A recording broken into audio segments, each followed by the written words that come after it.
And we saw that they recently had an alliance with the Chapitos, which is not surprising because I felt like there was always that association, even when we were around.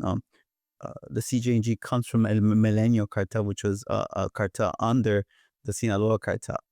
Um, uh, Ivan and Alfredo, which is Chapo's sons, the head of the Chapillos, grew up in Guadalajara, went to school with some of these, they come from the same environment. Um, I believe the alliance is basically, we're fighting the same enemy, and um, I do believe that they will share resources, but do I believe that their alliance is going to make a really significant impact, like in terms of the drug trade?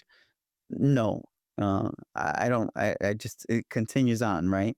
It continues on, and their alliance is more like to fight the common enemy and fight each other, and it's a big. I mean, I think for CJNG, for them to actually have formed that alliance, I think it puts a bigger target on them now. So I think that it wasn't a good business move in their part. Why? Does it make it look like they need the Sinaloa or they need the Chapitos? No, they don't. Yeah, exactly. They don't need Sinaloa. I mean, to me, I feel like I know that you hear a lot about that. The state is very important, and the state is very important to the people that are from there. Like when they're trafficking drugs, it's just another place, right? For them, and if they wanted, you know, corruption, government, they approach them, and the government will take anyone's money that's on the table.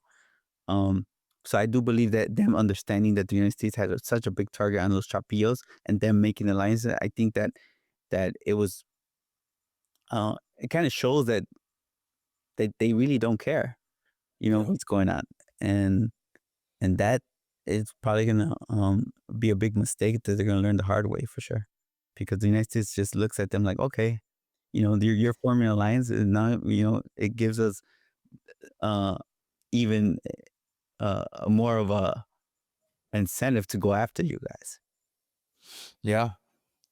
Well, I think the cartel doesn't even exist if the president of Mexico does the enforcing I believe that she should be doing. Do you believe that she is corrupt? Well, I believe that cartels wouldn't exist without the presidents, right? And emphasize presidents past, right? Yeah. Um, they give them too much leeway, too much power.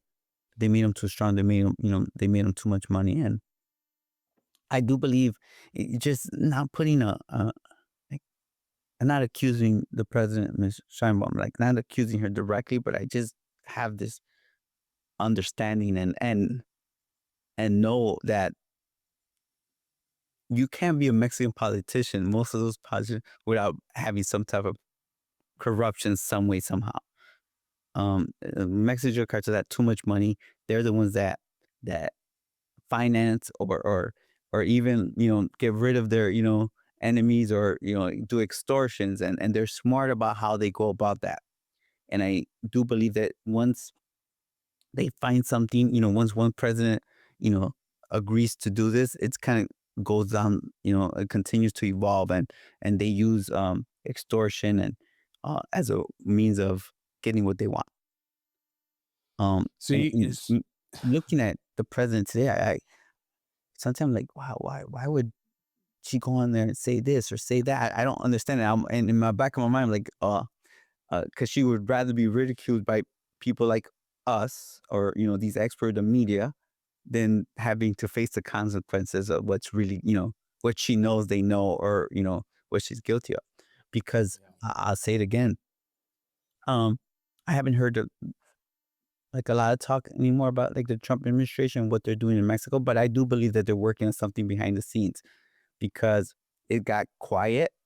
Um, but the government, those politicians know that the United States, has ability to form cases on them, and they're not forgiving, which I think what makes the United States of America a great country as it is, right?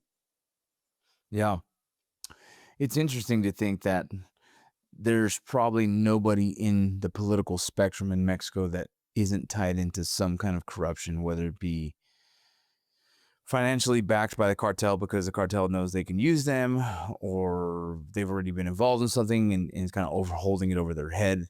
And then just to even think that, the current president, I mean, there's no evidence of this, but just by way of understanding how things roll in Mexico, that she in some way, shape, or form has been involved in some kind of corroboration or even um, turning the cheek, if you will, on certain things because the connection to the cartel in some capacity. Like her life could be threatened any moment, and the cartel has proven that, and so the leadership of Mexico is vulnerable, I guess, if you will, to the cartel's strong arming.